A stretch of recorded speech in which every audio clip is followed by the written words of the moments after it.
Welcome. My name is Leah Lowe. I'm an associate professor of theater and chair of the theater department here at Vanderbilt.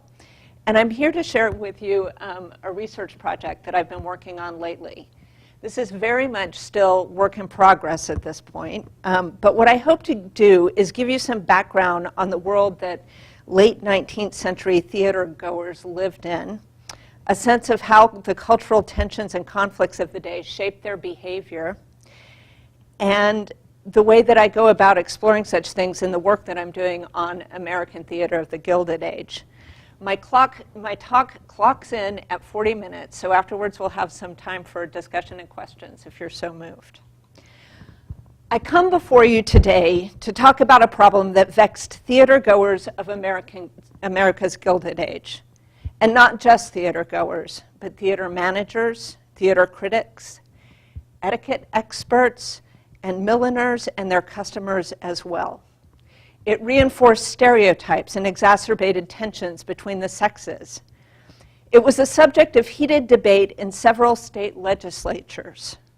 It sparked a physical fight between audience members that disrupted a performance of The Girl from Paris at the Herald Square Theater in 1897.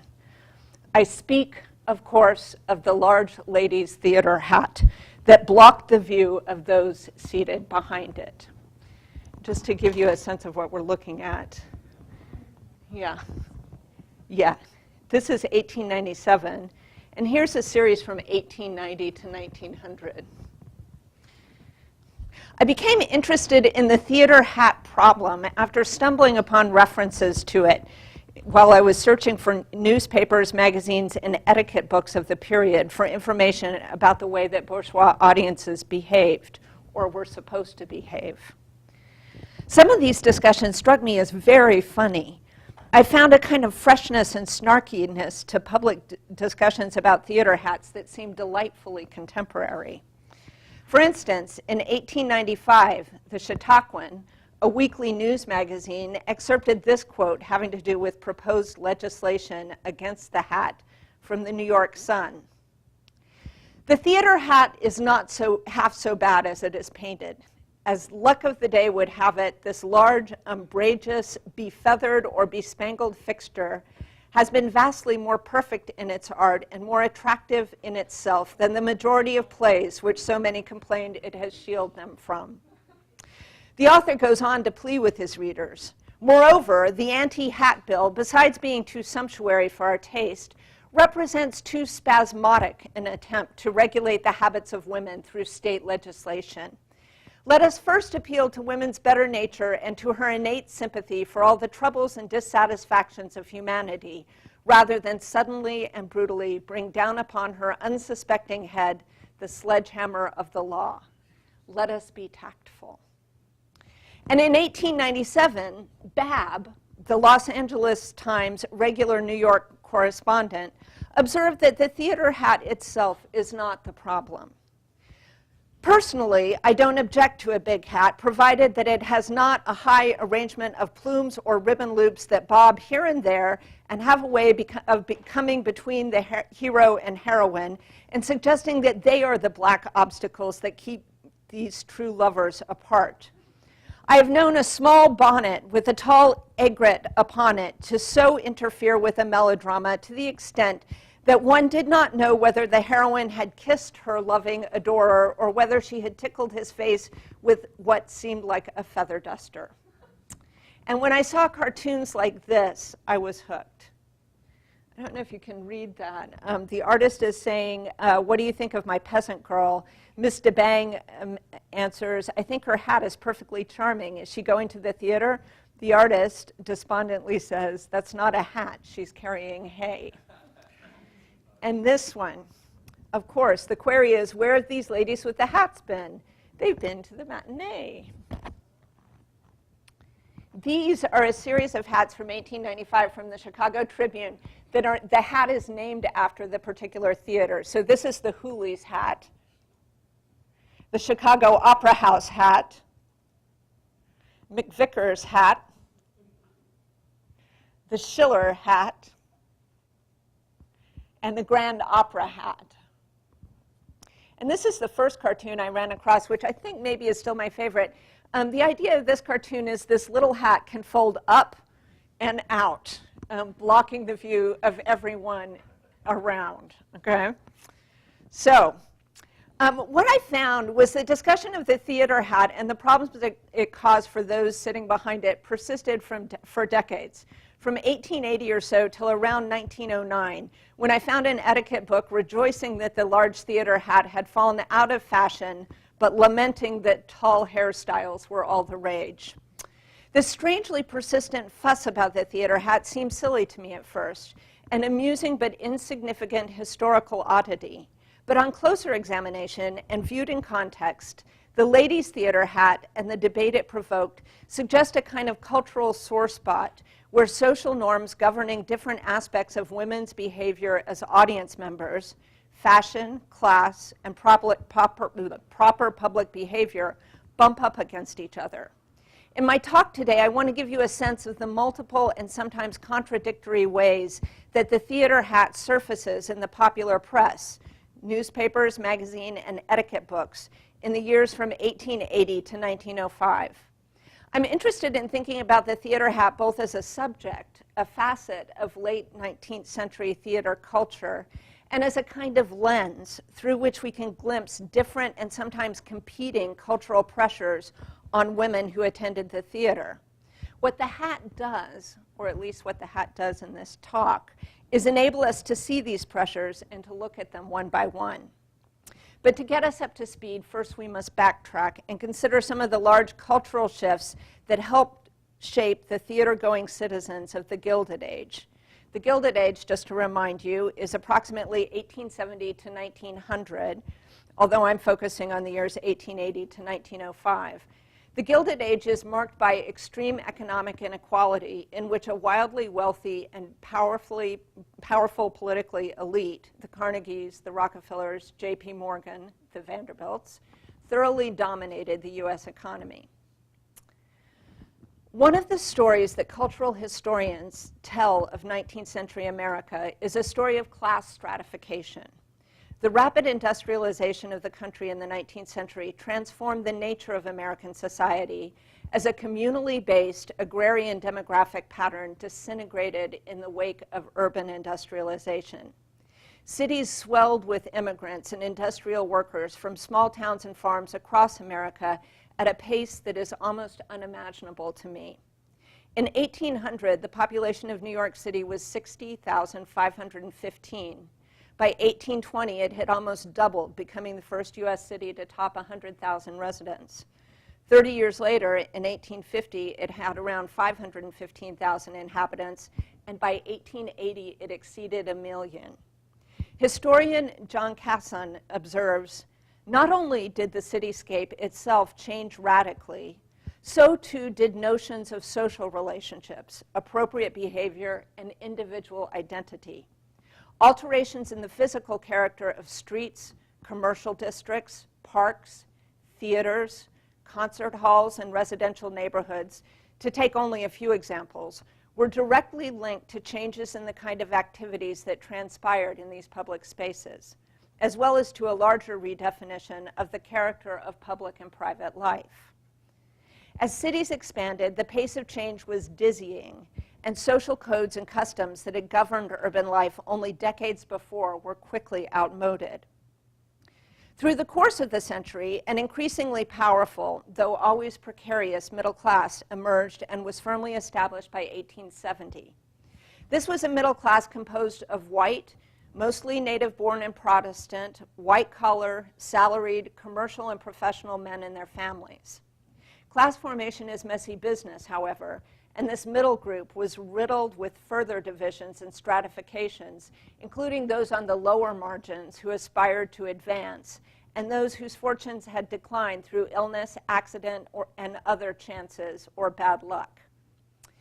The 19th century was punctuated by dramatic economic downturns as well, and several serious panics and depressions rocked the U.S. economy. Even those who thought of themselves as middle class were not entirely secure. This was a culture of conduct manuals and etiquette books, a middle-class culture that looked for identifiable standards of respectable, genteel behavior in order to represent itself and to recognize other members of the middle class.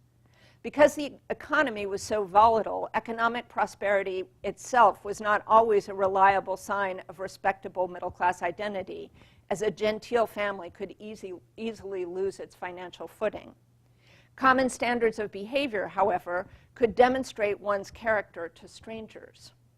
Casson argues, quote, "To learn the language of the modern city and to read it as a text was no mere belletristic act. It was essential to a full and meaningful life. Without this ability, one would remain perpetually an uncomprehending stranger, baffled by the city's signs and codes, unable to understand others or to represent oneself. The rise of the 19th century city created enormous anxiety over precisely this crisis of meanings, what might be called a semiotic breakdown," end quote.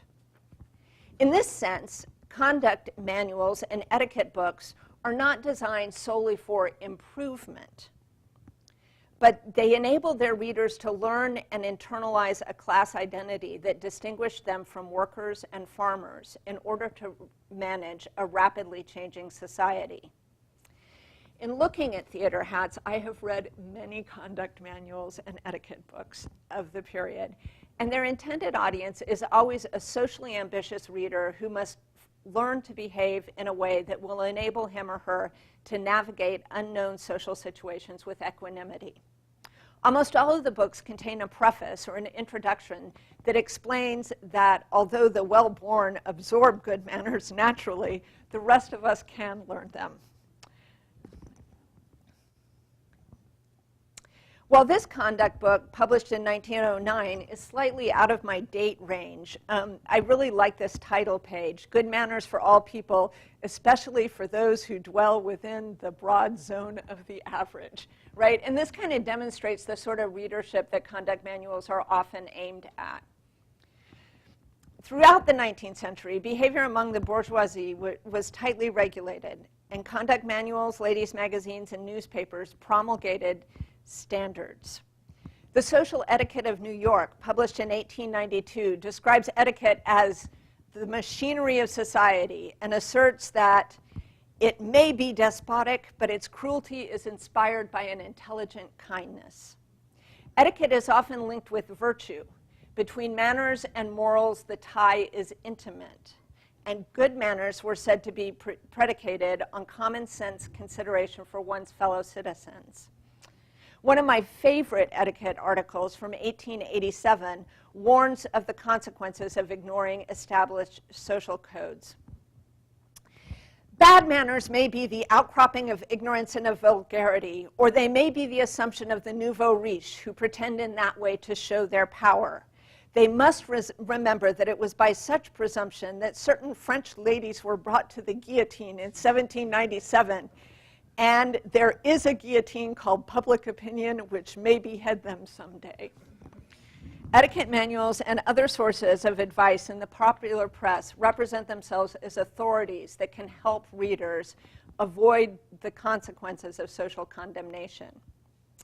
One aspect of behavior that informs discussion of theater hats has to do with the standards of proper gender behavior and the stresses that they were subject to during the Gilded Age.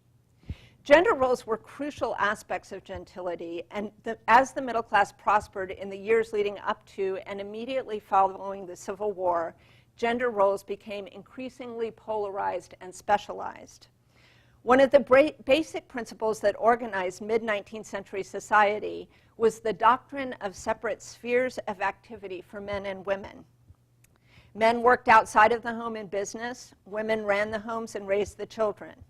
Men were the authorities in the world, while women were granted a superior emotional faculty, which made them, in effect, moral authorities in the home. Middle-class economic status and prosperity were demonstrated by adherence to the doctrine of separate spheres. An ideological component of the doctrine of separate spheres, called the cult of true womanhood, presented an ideal woman who was by nature emotionally sensitive, morally superior, and spiritually unsuited for the rough and tumble male world of decision-making and action. While etiquette books and ladies' magazines promulgated the cult of true womanhood and held up the ideal woman as an exemplar of moral sensitivity and consideration, real women were subject to other cultural pressures. After the Civil War, developments in manufacturing and transportation revolutionized society as goods once produced in the home became available for purchase in those fabulous dry goods emporiums known as department stores. This is a photo of New York's most popular shopping district during the Gilded Age, the Ladies' Mile, which is now part of the Flatiron District. Women's work associated with the home now came to include shopping for the home in stores designed to nurture desire. Elaine Abelson, the author of When Ladies Go A-Thieving, a fascinating scholarly account of the rise of shoplifting among the respectable middle-class women of the period, calls the department store, quote, an ideal realization of a materialistic age, and suggests that it was, quote, infused with images and symbols of an aspiring middle class, and that middle-class shoppers were expected to want, if not to purchase, what was visibly displayed all around them. The department store and shopping instructed women in the project of becoming middle class. A New York Times article from 1890 imagines a conversation between a department store clerk and a prospective customer. When asked if customers really come to the store in order to learn, the clerk replies, some of them do. That woman you see standing over there by the sitting door is a student. We call women of her type students because they dawdle around in the department stores acquiring knowledge. Just now, the fur department is their happy hunting ground. They don't want to buy, neither are they especially anxious to know the prices, but they do want to be able to distinguish one kind of fur from another. In their opinion, it is a social crime to get mink mixed up with chinchilla, and they want to set their minds straight on the subject.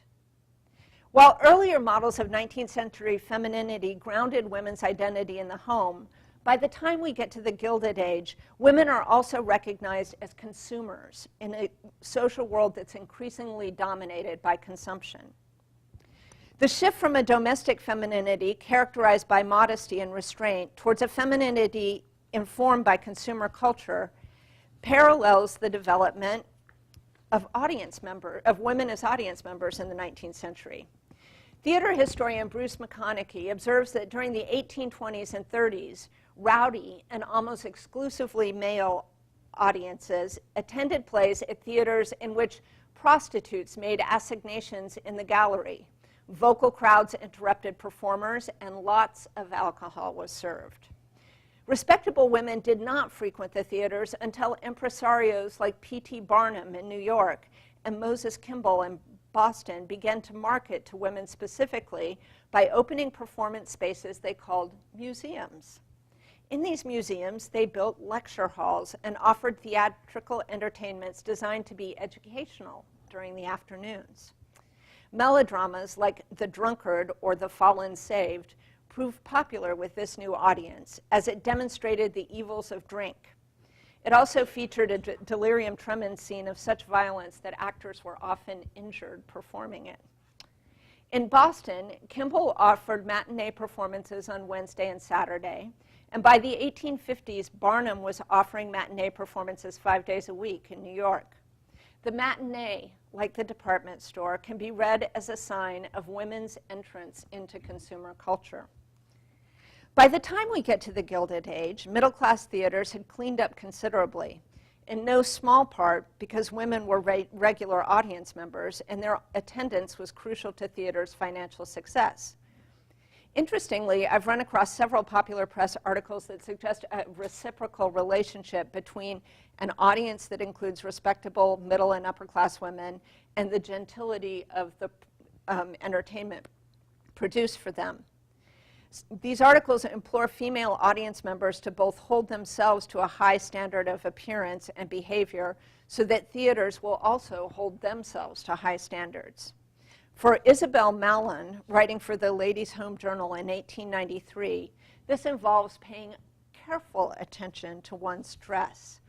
She begs her readers to consider the effects of their sartorial choices. Quote, "I think that greater respect is shown where greater care in regard to one's appearance is taken. The manager will have a desire to make his theater more beautiful and comfortable. The actors, realizing the deference due their audience, will remember that the people before them are ladies, and many things that are objectionable will be obliterated. You think this sounds visionary. It is not, my friend. It is in the hands of women to improve the places of amusement." End quote. Women's superior sensitivity and refinement, Mallon suggests, can spur the development of a refined theater. Therefore, women had a responsibility to inspire such change by dressing and behaving well. As theater going became one of the urban pleasures middle-class women regularly indulged in, it's not surprising that etiquette books and newspaper advice columns prescribe proper audience behavior. The proper behavior described for attendance at the theater seems familiar to us for the most part. Arrive on time, be quiet during the performance, don't rustle your programs or pass bonbons up and down the aisle. If passing others in the aisle on the way to your seat, face the stage. Bachelors who were not able to entertain at home often organized theater parties of young people who attended together with a meal at a restaurant before or after the show. These parties were popular and required that a respectable married lady serve as a chaperone. Theater houses were divided into orchestra and balcony seats and the more expensive boxes on the side. When inviting a young woman to the theater, the Dictionary of Etiquette in 1904 advises young men to, quote, "inquire if the young woman prefers a box, or if not, he should state what part of the house he proposes to in what part of the house he proposes to secure seats. This will enable her to determine how to dress," end quote. As different kinds of clothes were appropriate for afternoon and evening performances for the theater and for the opera.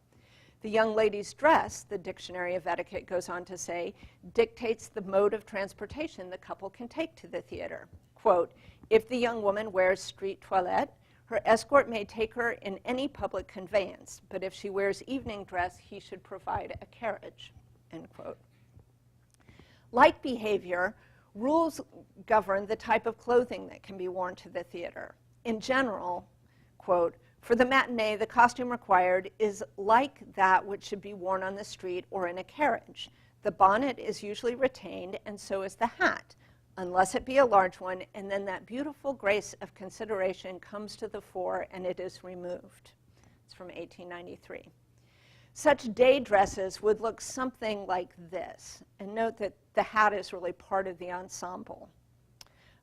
Evening performances suggested a promenade dress, slightly more dressy, right? And the other thing to notice about these dresses is that they're high-necked and long-sleeved, right? That's an important part of the dress. If sitting in a box at an evening performance of the opera, full evening dress was recommended. Full evening dress would be a lower cut dress and short sleeves, right? Often with a cloak that the woman would wear around herself. Evening dress for theater performances was not appropriate except in a box on a special occasion. While none of the literature recommends antagonizing those who are seated behind by blocking their view with a large hat, such hats were part of street and promenade ensembles. On this point, the advice becomes somewhat equivocal, because just as there are rules about being sensitive to others at the theater, there are also rules about what you can and cannot wear in the street or on streetcars. Decorum, written in 1883, which is early in the large hat era, notes, quote, "In some cities it is customary to remove the bonnet in the theater, a custom which is sanctioned by good sense and consideration for those who sit behind, but which has not yet the authority of etiquette." Okay. Many advice givers recommend a smaller bonnet or a soft alpine cap that could be removed and held in one's lap during the performance. I never could find a picture of a soft alpine cap. I'm not exactly sure what that would end up looking like. Despite the social sensitivity implied by the laws of etiquette and the apparent social acceptability of the smaller bonnet, the theater hat remains a problem in the houses of theaters across America in the Gilded Age. It's the subject of any number of snide articles in which one male spectator complains to another about the excesses of feminine vanity. One solution to the theater hat problem, a genuine fashion innovation, is described in an 1893 article from the New York Times. In the article, two club men are at a matinee and seated behind two gems of hat making striking enough to move women novelists to rare outbursts of rhetoric with long feathers that block their view. The article notes the men's increasing discomfort and reports, "This state of affairs lasted until the leader of the orchestra took his seat and began to beat a tattoo with his baton. All hope for an afternoon's pleasure had about failed the two men when the fair creatures, with one impulse, raised their hands to their heads and with pressure on some magic spot, as it were, released the plumes of their bonnets together with some side attachments of ribbon and other gear, and then with a gentle tug transformed the plumes into fans with handles of regulation length." While the fan hat did not, alas, catch on, its appearance in the pages of the Times demonstrates the persistence of the hat dilemma. Theater managers tried implementing new policies to deal with large hats. Pleading with ladies' hats, a New York Times article published in 1886, reports that Daniel Frohman, manager of the Lyceum Theater, would provide a special hat and cloak room for women in an effort to persuade them to give up their hats for the duration of the performance. The article describes the experiment as one, quote, "which interests every theatrical manager in the city. We'd like to see the plan successfully carried out," all of them say, "but we don't think it can be done," end quote. Representatives from Daly's Theater, Madison Square Theater, and Wallach's are all consulted and cite the demands of fashion, fear of catching cold, and the inconvenience of waiting for a checked hat to be returned after a performance as reasons that women will not give up their hats. Quote, "Suppose you're going in with your wife and the usher stops you and says, 'Your lady must remove her hat,'" theater manager John Schoeffel postulates. "The average man from New Brunswick, New Jersey will simply remark, 'Well, I guess not,' and will start away. No manager is going to let $3 get away in that way, and the lady wears her hats in the theater. That's the way this thing is going to work." A subsequent article describes crowds of hatless... Sorry about that, you guys. A subsequent article describes crowds of hatless ladies at the Lyceum in tones of breathless excitement. But the reform doesn't seem to have taken hold across the city. A full 10 years later, in 1896, the Times reports that the Metropolitan Opera House will request that women seated in the orchestra refrain from wearing hats during its coming season. Richard Neville, representative of the opera, is quoted as saying, "The reasons for such a move are apparent. Outside of the enhancement of the comfort of the audience, it would make a much handsomer show for the ladies to leave their hats off." Again, the article reports that theater managers across the city, quote, "were unanimous in the opinion that such a reform as the opera management is trying to secure would be a great boon to New York theater goers. In the theaters, more than in the opera hats, big hats are a nuisance and positively an obstruction. The managers of the theater are interested in this aspect of the case more than the artistic side, though they would not regret to see the occupants of the orchestra in full dress," end quote.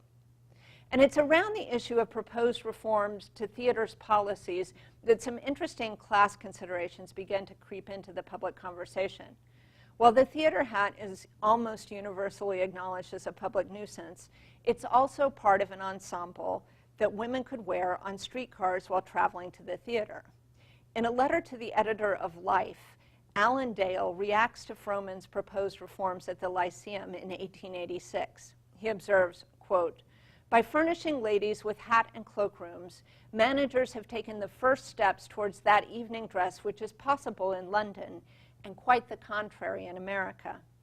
I don't believe managers want female audiences without hats. I submit that women in high dark dresses, unhatted and unbonneted when in public places, look very much like the fair frequenters of the cook's ball, the housemaid's treat, and other striking examples of high life below stairs.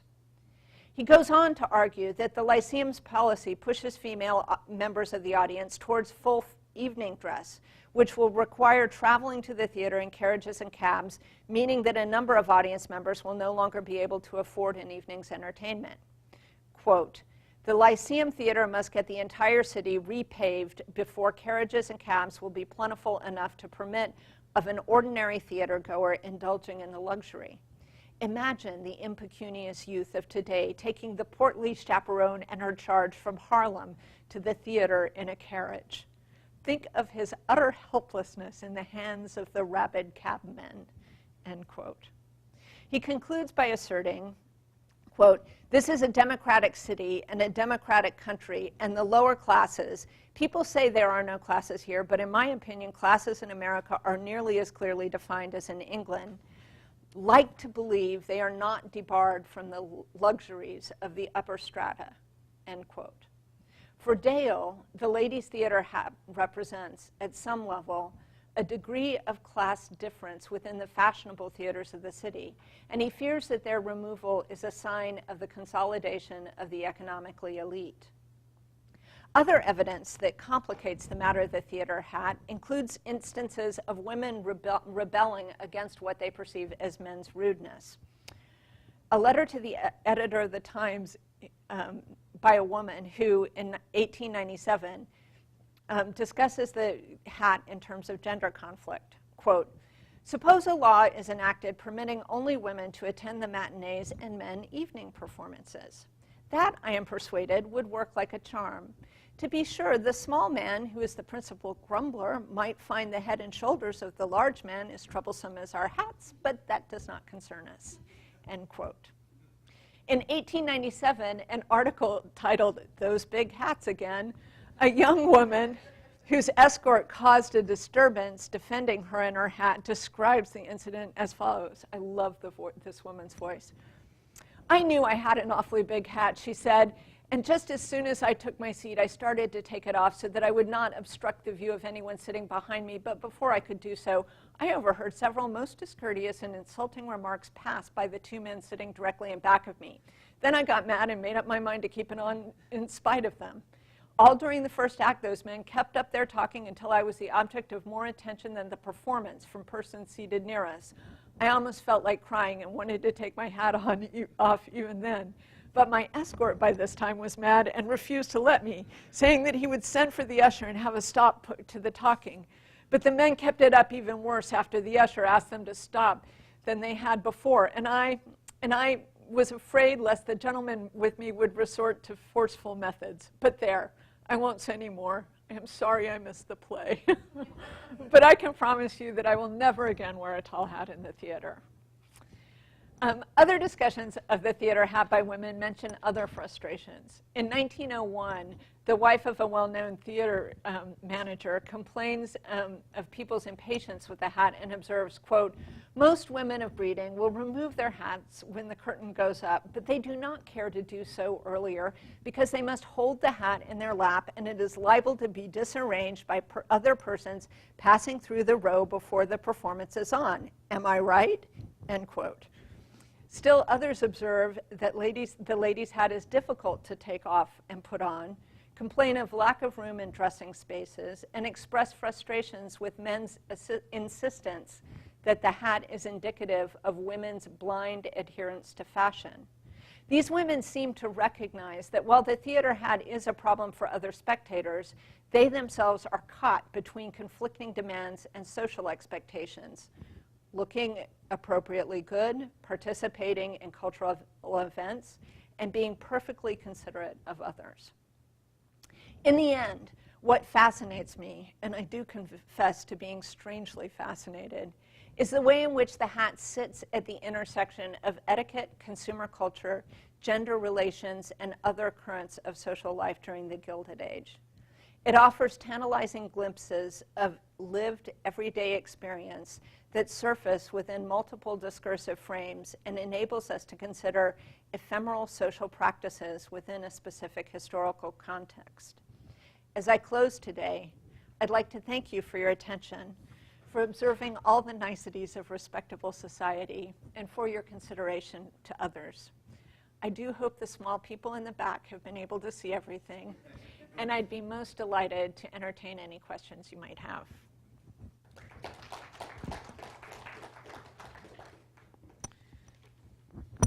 Yeah, any questions, comments? Yeah. Well, I guess I'm interested in Marc's point on the class dimension. I mean, you mentioned middle-class theater, so I was wondering, like, to what degree are there middle-class versus upper-class theaters, and is there, like, or how often do middle-class people mingle in the same theater? I mean, were the people who were the ones who were wearing the hats more likely middle or upper-class, and the people who were complaining more likely middle or upper-class? I think there's a lot of class differentiation in 19th century theater of the time. At the same time that sort of theater started becoming respectable for women, you start seeing the opening of concert saloons and like burlesque halls where that were really appropriate only for men. Most of the theaters that I'm talking about are, I would say, are middle to upper class theaters that probably included some people who were sort of striving, right? Really wealthy citizens probably mostly sat in boxes, right, where this really isn't an issue because the box is a completely different kind of seating arrangement. And it's interesting, in the boxes at the theater, women are supposed to wear their hats, right, because part of that is about being seen, right, and they sit in the first row of the box. However, in the opera, when they sat in the boxes, no, you know, they didn't wear hats because it was full evening dress, and they wouldn't have been wearing their hats. A lot of the kind of really rowdy lower class theaters sort of got phased out during the 1840s and 1850s, right? But there's still these kinds of entertainments that percolate kind of on the margins of society. It's unlikely in the theaters that I'm talking about that there would have been a lot of working class people attending on a regular basis. But one of the things that, you know, America was priding itself on at that moment, right, even though you're talking about an era of extreme inequality, is the notion of upward mobility, right? So a lot of times you also have sort of people who are at the margins of a class really adopting the behaviors and kind of accoutrement of the class in order to move up the social ladder, right? So it's hard to tell exactly who these people were. Large hats were totally acceptable on the street, right, which is where part of this conflict comes in. So it wasn't like they were, you know, big tacky hats or anything like that. You know, all sorts of middle class and upper class women would have been wearing them. So, yeah. Do women complain about large hats, or is it just the men? Women complain about the men complaining about the large hats. Yeah, I mean, mostly in the literature. Although there were some, like there was this ladies' society in Brooklyn that sort of like made it their social mission, you know, their service work to like get rid of the theater hat. That was really important to them. So women do complain about it, and they do see the nonsense of it. But it almost seems as though it was something that sort of became a joke the longer it went along, right? And a lot of the women are completely incensed about the way that men go on and on about the hats, right? It turns out that one of the behaviors men had in the theater was during the acts, they could get up and go out, right? Which early in the 19th century, women weren't supposed to do. You know, and so there are a lot of women saying, like, fine, we'll take off our hats if you will quit leaving the theater during the act break, right? Which, of course, that's not really an issue in the popular press. So, yeah. Other questions? Yeah. You know, I don't know about Paris so much, but in London, it doesn't, I mean, in London, it was the dress code seems to have been sort of higher, right? One of the things that American theaters kind of pride themselves on in comparison to the London theaters is their democracy, right? That it's a democratic institution in a democratic country. So American people of the time would probably say that London had much more sort of visibly upper class audiences. Yeah.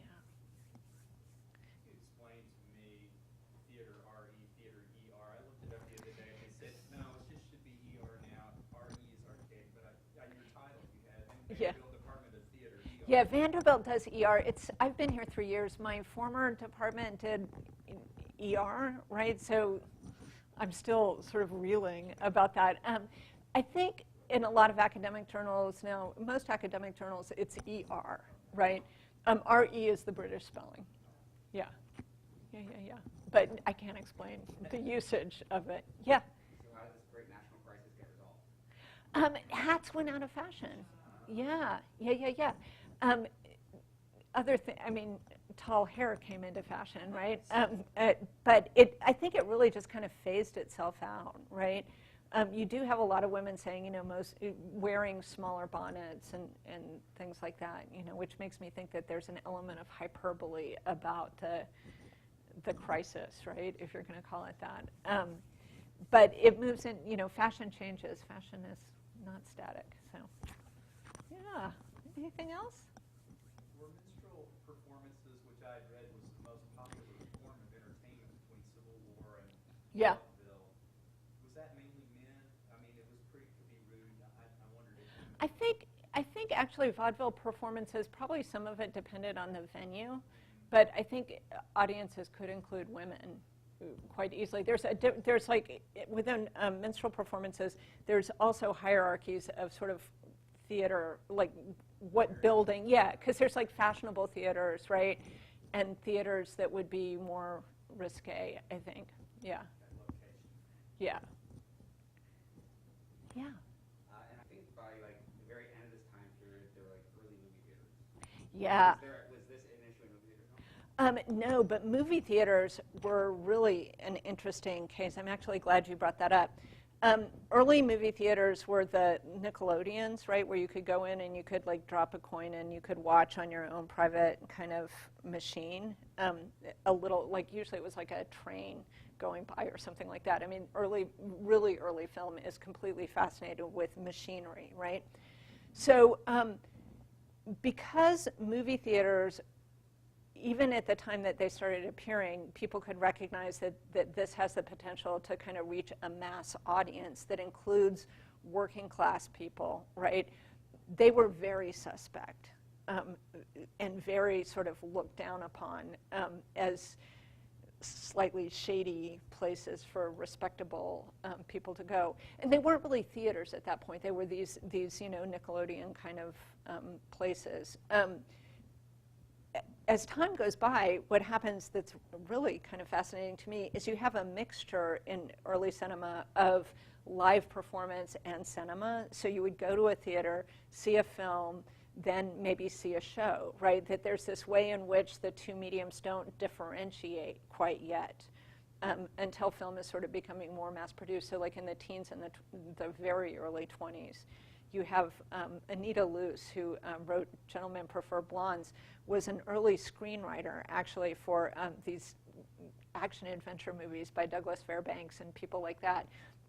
But as a child, she had been part of a theatrical troupe that would perform after the film was over, and writes about kind of the mixture of the two medium very kind of seamlessly, whereas now, to us, they seem really, really distinct and different. By that point, when it was combo theater and movie, was it more accepted by the... Yeah, because then it's moving into, Okay. And there weren't any cat controversies, Not that I know. I mean, I didn't keep, I have to stop with hats somewhere.